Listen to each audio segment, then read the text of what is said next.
j'ai 7 ans de service. Je me suis engagé au 3e RIMA en mai 2003. Je me suis engagé au titre des chasseurs alpins du 13 à Chambéry en octobre 86. Le premier contact avec l'entrée de montagne s'est fait, j'allais dire, petit à petit, puisque chacun est venu dans un premier temps me voir en étant dans un hôpital militaire. Au niveau des associations qui sont venues me rendre visite à l'hôpital, il y a eu Terre Fraternité, et notamment le général Tourette, qui est venu tout simplement avec sa femme en civil, sans protocole, sans rien du tout, et qui sont venus passer 1 heure ou 2 avec les blessés du régiment. À la base, eh bien, l'aspect moral, l'aspect soutien, gérer la famille de l'accidenté, toutes ces petites choses qui en font des grands, même si le malade ou l'accidenté ne voit pas ça vu l'état qu'il est, il y a le soutien familial, si on a des enfants et une femme, s'il y a tout ça. C'est d'abord ce soutien-là, avant le soutien matériel ensuite. L'assistant social du régiment m'a aidé dans une situation un petit peu compliquée pour moi, puisque sortant de l'hôpital, je me suis retrouvé avec des papiers de partout. Donc en fait, elle m'a aidé à faire le point, à mettre au clair toutes les choses et à régulariser certains points sur lesquels j'étais un petit peu en retard. C'est ma famille. C'est l'entrée de montagne. J'ai été accidenté en étant montagnard, même si c'est dans l'eau. Mais je pense qu'un para vous dirait la même chose. L'entrée de para, qu'est-ce qu'est l'entrée de para pour vous? C'est ma famille, elle a toujours été là. Moi, aujourd'hui, je prends le téléphone, j'appelle l'entrée de montagne, j'attends pas 3 sonneries. Et si je leur téléphone pas, c'est eux qui me téléphonent. Donc au niveau de la reconversion, si j'ai tenu à rester dans l'institution, c'est au départ pour ma convalescence, puisque c'est vrai, il était plus simple de rester dans l'armée afin d'effectuer ma convalescence, puisque déjà tout le monde me connaissait, savait ce que j'avais vécu et me soutenait dans la démarche. Et aussi parce que je ne voulais pas quitter mes camarades, qui eux me soutenaient d'autant plus. Et rester parmi eux, je pense, et de toute façon ça s'avérait, m'a aidé pour remonter la pente et sortir de tout ça. Aujourd'hui, j'habite dans le sud-ouest avec un bataillon qui est dans le sud-est. On se sent forcément un peu tout seul à l'hôpital, et de voir les collègues qui montrent, qui pensent à nous et qui nous soutiennent, ça fait très plaisir. Donc, ils ont fait en sorte que quelques détachements ici, aujourd'hui, demain, montent une mission et viennent me rendre visite, m'inviter, la Saint-Bernard, les passages commandement, etc. etc.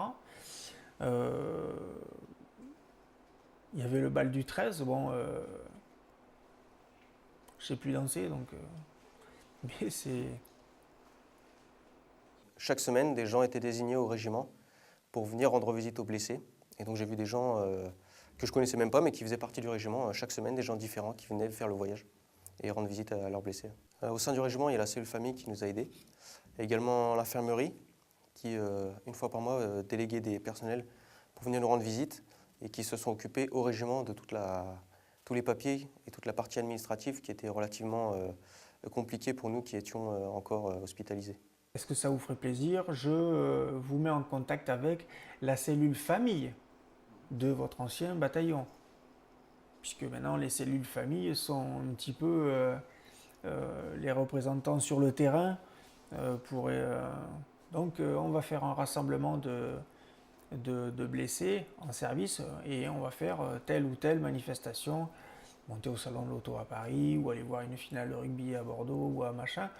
Bon, c'est où on est courant. Honnêtement, j'ai vraiment senti que le régiment était derrière moi, oui. Si l'entraide, aujourd'hui, l'entraide montagne n'existait pas, je ne suis pas certain d'avoir le même état d'esprit.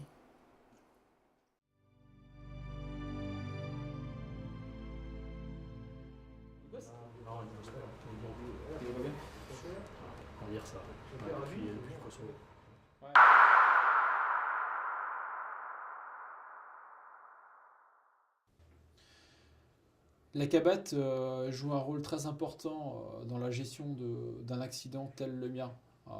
Elle coordonne tous les moyens au niveau soutien direct de la famille, de mon soutien. Elle m'a mis en relation avec les Gueules Cassées, dont je fais partie. Elle m'a mis en relation avec le CSINI, le Centre National Sportif des Invalides. Ensuite, elle m'a mis en relation avec ADO, qui gérera plus dans la durée mes blessures.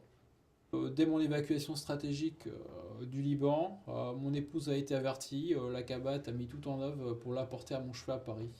C'est-à-dire un accueil en gare parisienne, une chambre d'hôtel réservée, un restaurant où dîner. Ça peut paraître anodin, mais c'est des choses aussi simples soient-elles. On n'a pas envie d'en entendre parler. La seule chose qui importe, c'est se porter au chevet du blessé. C'est des gestes symboliques, mais très forts. Avoir sa famille auprès de soi, c'est tout simplement vital après une épreuve comme j'ai vécu. Mon retour au régiment s'est très bien passé. Après 10 mois de convalescence, j'ai retrouvé un poste adapté.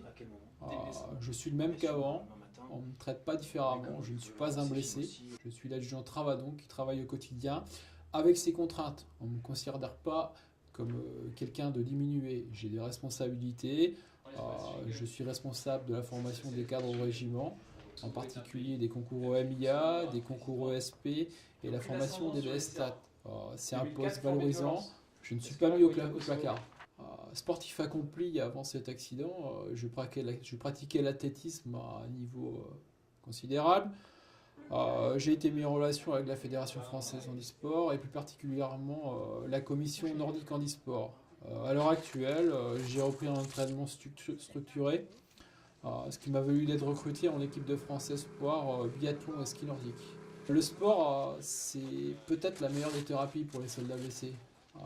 Le fait de pouvoir porter les couleurs de la France, comme je l'ai fait sur tous les théâtres d'engagement actuels, c'était pour moi une fierté.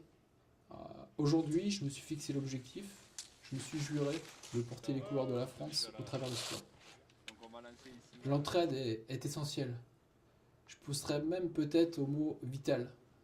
Terre Fraternité a besoin d'argent, il ne faut pas se le cacher. À tous les soldats qui doutent que Terre Fraternité et la cabate soient utiles, je leur conseille de visiter un service de rééducation dans un hôpital militaire parisien. Et je pense qu'ils prendront conscience de l'effort à consentir pour apporter un minimum aux soldats blessés en opération. Nous, les soldats blessés, on passe d'une ambiance opérationnelle, en Afghanistan, au Liban, en Côte d'Ivoire, peu importe quel théâtre, à une chambre d'hôpital. C'est un contraste très saisissant. Pour ceux qui auraient encore un doute dans le soutien des blessés en opération, il faut écarter toute ambiguïté.